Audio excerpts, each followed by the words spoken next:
अजपा जप सब कोई कर सकता है, पर इसमें ये नियम है, वाणी से सत्य बोलना, अजपा जाप उसी का चलेगा, सत्य बोलने वाले का। ये जब उतरे हैं भगवत मार्ग में तो झूठ काहे को बोले भाई, काहे को झूठ बोले। लेकिन झूठ का तो ऐसा राज्य हो चुका है जबान पे, मतलब समझी में नहीं आता कि हम झूठ बोल रहे। और झूठ में कलयुग का वास है, असत्य, इसमें कलयुग का वास है। इसीलिए प्रायः सबकी वाणी से झूठ निकलता है। झूठे ही लेना, झूठे ही देना, झूठे ही भोजन, झूठ चबेना। तो कम से कम और भूले तो भूलो तुम जिन भूलो मालाधारी। अरे भगवत पार्षद, तुम क्यों भूल रहे हो कि तुम सत्य स्वरूप भगवान की आराधना करते हो। प्रेम पूर्वक जप करना, समदर्शित्व भाव लाना। अजपा जाप 24 घंटे होता है श्वास के साथ। पहले 4 वर्ष के साधन से विमान में आए हुए भगवान नारायण का दर्शन। भाई जी महाराज का तो ऐसे दर्शन, निज पार्षद जन निज जन थे, उनके बीच में भाई जी से पूछते जा रहे हैं पूज्य श्री जयदयाल गोयनका जी, भगवान के चरण कितनी दूर हैं? बस बोले पास हैं, स्पर्श कर रहा हो। कैसे लोगों को विश्वास होगा? कैसे? जैसे वो एक विज्ञान से पढ़े लिखे डॉक्टर, तो उनको लग रहा था कि संत ऐसा कैसे कर सकते हैं कि किसी का कैंसर नष्ट कर दें। जैसे उनको लग, पूज्य राधा बाबा के प्रारब्ध को भाई जी ने अपने शरीर पर लिया। देखो, नाटक करना अलग बात है, सिद्ध संत जन करुणामय होते हैं। कल फिर बताया था, उन्होंने अपने प्रारब्ध जो भजन साधन से एकत्रित किया हुआ उनको दिया, प्रारब्ध अपने ऊपर ले लिया, अपनी टांग कटा ली उनका कैंसर। भाई जी अस्पताल में भर्ती रहे राधा बाबा के प्रारब्ध को लेकर के। इन संतों की महान उदारता और महिमा को कैसे कोई जानेगा। ये अजपा जप में बड़ी सामर्थ्य है। इसमें क्या होता है कि जपना नहीं होता है, पर यहां तक पहुंचना कठिन है। पीछे बताया गया था कि इतने समय तक अगर आप वैखरी से भजन करें, परसों ही शायद चर्चा हुई थी, फिर आपके कंठ से चलने लगेगा, फिर आपके हृदय से चलने लगेगा, फिर नाभि से चलने लगेगा। ये श्वास पर अभ्यास किया जाता है। ऐसा जैसे आवाज ना निकले पर आप गुनगुनाओ, नाक की वायु को अंदर से काटते हुए नाम के द्वारा, बस आवाज नहीं निकल रही, वो क्या चल रहा है श्वास में।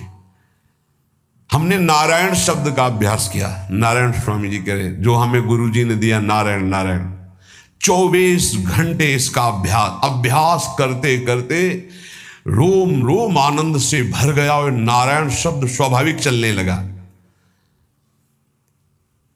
अजपा जाप बहुत जल्दी भगवत साक्षात्कार कराता है।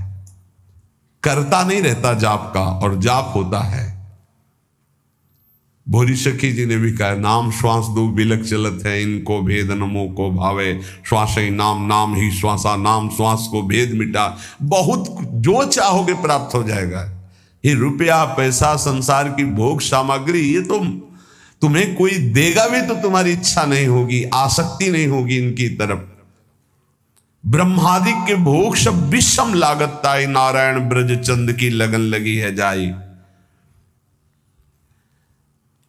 अजपा जाप को निरंतर चलाने के लिए एकांत में भगवान की कुछ स्तोत्र और प्रार्थना है, उनको गाइए और रोइए, प्रभु से प्रार्थना कीजिए। क्या? मुझे अजपा जाप दे दीजिए, निरंतर भजन दे दीजिए। वो दे देंगे। हमने संतों से सुना है कि भगवान भजन मांगने की बात को बड़ी जल्दी पूरी करते हैं, कि मुझे अखंड भजन दे दीजिए। हृदय से जब चाहोगे तब, वो अंतर्यामी है, वो आपके अंदर बैठे देख रहे हैं। भगवान मुझे भजन दे दिए, और आपके चल रहा विविध भोगों की, तो पहले उन भोगों को नष्ट करेंगे या पूर्ण कराएंगे, तब आखिरी बातें आएगी। जब विभीषण जी श्री भगवान के सन्मुख गए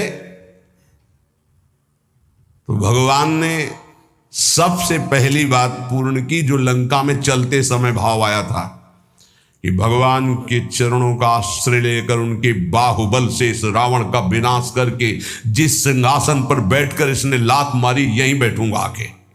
पहला काम किया, समुद्र का जल मंगाकर लंकाधिपति पद पर अभिषिक्त कर दिया। और लंकेश कह के उन्होंने कहा कि प्रभु उर्कछु प्रथम वासना रही, प्रभुपद प्रीति सरित सो वही।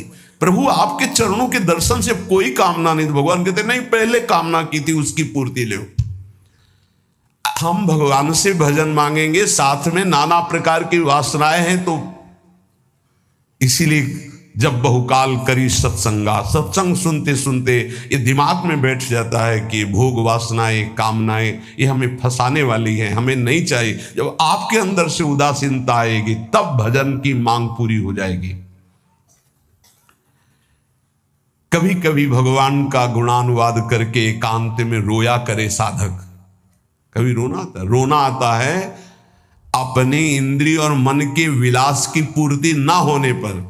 इतने मोटे मोटे आंसू गिरते, तब लगता है कितने कीमती आंसू कितने घटिया जगह में गिरा रहे हो। अरे इन्हीं से प्रभु को खरीद लेते हैं। अगर उनके लिए रो देते तो इतने करुणामय है वो कि आपको आभास होने लगता।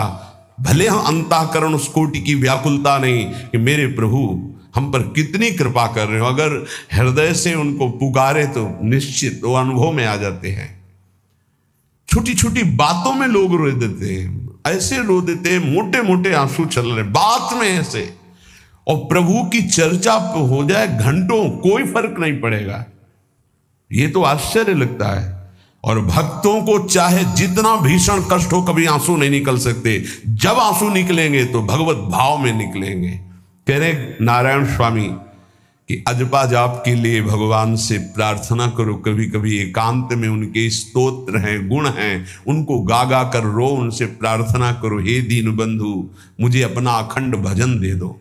जो चाहिए सब प्राप्त हो जाएगा। भजन से क्या नहीं प्राप्त हो सकता। एकांत में बैठकर रोने से, ऐसे प्रतिदिन जब आप नियम बना करके प्रभु से प्रार्थना करेंगे।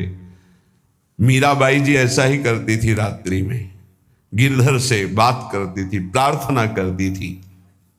नारायण स्वामी जी कह रहे हैं उपासक ये बिल्कुल ध्यान रखे, यदि नाम सिद्ध करना है तो झूठ बोलना शपथ पूर्वक त्याग दे। झूठ नहीं बोलूंगा, सत्य बोलना इस अजपा जाप के लिए निहायत जरूरी है, निहायत जरूरी है।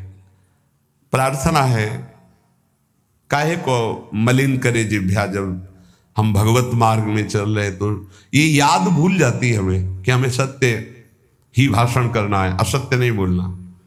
ये हमें